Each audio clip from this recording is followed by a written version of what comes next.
This is your girl, Ankle Bad Love. I'm sitting out here working, and because it's freezing in the house, and then I had a one-on-one session with one of my mentees today, and of course I have my grandbaby, so I wanted to be able to do that without any distractions. And this particular mentee got a call for deployment, and she was anxious, wanted to talk, and wanted to know things she might need, any ideas I might have in regards to what do you need for your first deployment as a desk adjuster, because it's totally different than a field adjuster. Totally different. So I was like, you know what, this would be a good video. It's time for my last break of the day, and I can take this time to make a quick video. One, because my social media manager is on me to upload a video today, and then two, it's just really good information. And like I said, we're in the middle of hurricane season, and you just never know what's gonna happen. So I think this will be a good time to talk about things you'll possibly need for your first deployment, because you got to keep in mind that you don't know how long you're going to be gone for. I've been blessed to never be gone longer than 3 weeks at the most, and then I was able to come home. That's throughout my whole career. My career was just kind of, it just worked in my favor. But you may be out there 3 days, 3 months, 3 years. You don't know. So we're going to talk about that first deployment, or any deployment, and what you'll need. The first thing, number one, is you'll need 3 months of medication. If you don't have, or if you can't get 3 months of medication, have your prescriptions available at pharmacies, not like your local pharmacies or anything like that. Maybe like a pharmacy like Walmart, CVS, Walgreens, something that's accessible pretty much anywhere in the United States. Unless you work with your family and they can ship your medicine, or some, because I have high blood pressure, and I did, while I was on the deployment in Birmingham, had to have my prescription moved over, transferred over, so I could pick it up because I was running out. So number one, try to have 3 months of medication or access to your medication refills and things like that. Number two, be able to access all of your licenses on a whim. I want you to have those licenses in a file on your computer that says licenses in one folder. Have your licenses available. Number three, set your bills up on auto pay, especially if it's something that you're responsible for, or you're single, or maybe you and your husband is on deployment together, or you and your spouse, you and your spouse is on deployment together. Set those bills up on auto pay, baby, because you're going to make the money, and the last thing you need to hear is somebody calling you saying the lights got shut off, or you show up back home and your lights shut off and you got to pay a reconnection fee and all that. Not because you ain't got the money, but because you've been so busy working that was the last thing, on your mind at the time. So set those bills up on auto pay. If those bills can be paid on auto pay, set them up. 4, when I get to an assignment, I learned on my first deployment, and then from that deployment to any other deployment, when I show up in a new city that I'm not familiar with, or what have you, could be familiar with it, I find a laundromat. Because we work on deployment every day, sometimes 7 days a week. And the last thing you want to be worried about is your laundry. We dropped our clothes off at the laundromat. We had to pay by the pound. Baby, they have your little panties fold out cute, your dress shirts or your shirts and slacks or whatever it is, all on hangers. And it felt so good getting off at 7, rolling up at the laundromat about 7:15, all your clothes done. Baby, I was getting spoiled out there. All I had to do was take care of myself. I was getting spoiled. So that's a good idea if you're deployed longer than a week. You don't have to worry about clothing or anything like that. Just get them washed, take them to the laundromat, and drop them off. And who's doing laundry on deployment? Not me. Number 5, funds to pay for food and lodging for 2 weeks. Now, a lot of the companies in the past, right, they've given us advances for lodging. You know, they'll give us a direct deposit, $1,000. We'll pay for a week of lodging, you know, just so you don't have that expense out of pocket.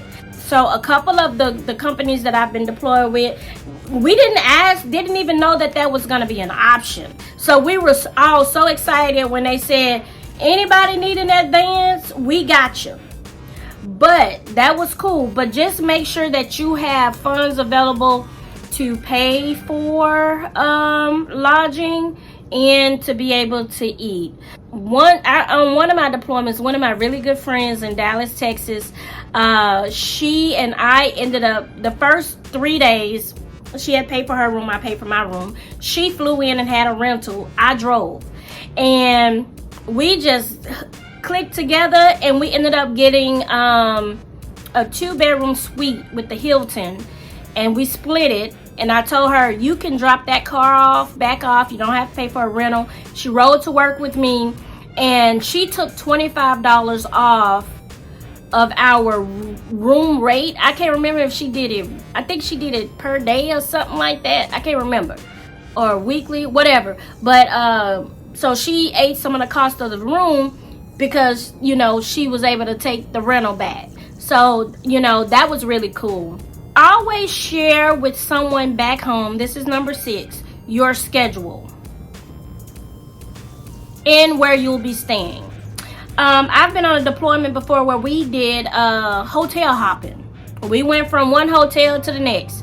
Stayed here 3 days, stayed there 3 days, stayed there 3 days. So yeah, always share your schedule and where you'll be staying if it changes. Always share that with somebody. Number 7, bring your laptop. A lot of the times they'll provide you with a computer, but then sometimes they don't do that. They'll be like, bring your laptop. MacBooks, I've never been able to use a MacBook on assignment. Ever. Okay, so bring a laptop just in case. Bring your MacBook for personal use if you want it, but just bring a laptop with you. We had somebody show up on deployment. They didn't bring a laptop, and they had to run to Best Buy and purchase a laptop. So bring a laptop with you.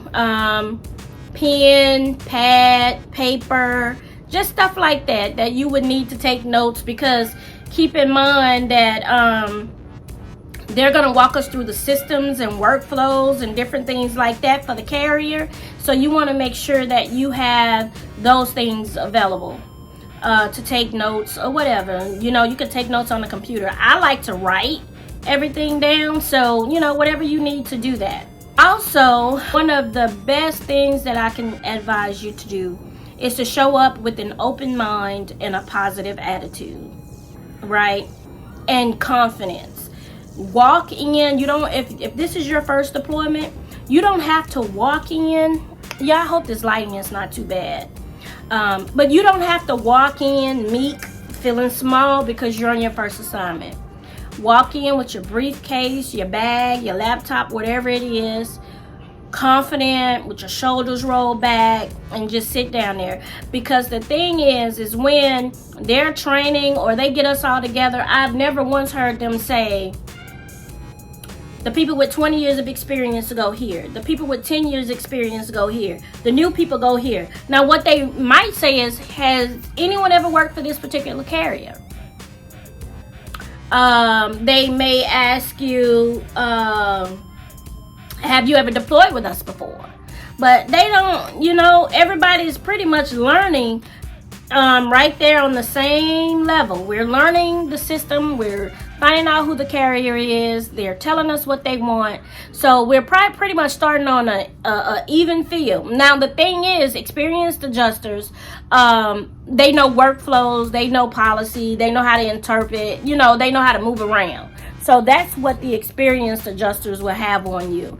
But anything else, they're going to train us unless they've done it before. I've been on assignments where I've worked for the carrier before, but from year to year, from season to season, things change. So I would still sit there and, you know, take my notes or what have you, just like everybody else. I don't walk in, oh, I'm an experienced adjuster, you know. So yeah, so those are my tips on your first deployment.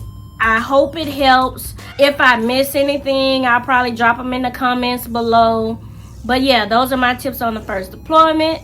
If you made it to the end of this video, thank you so much for supporting my YouTube.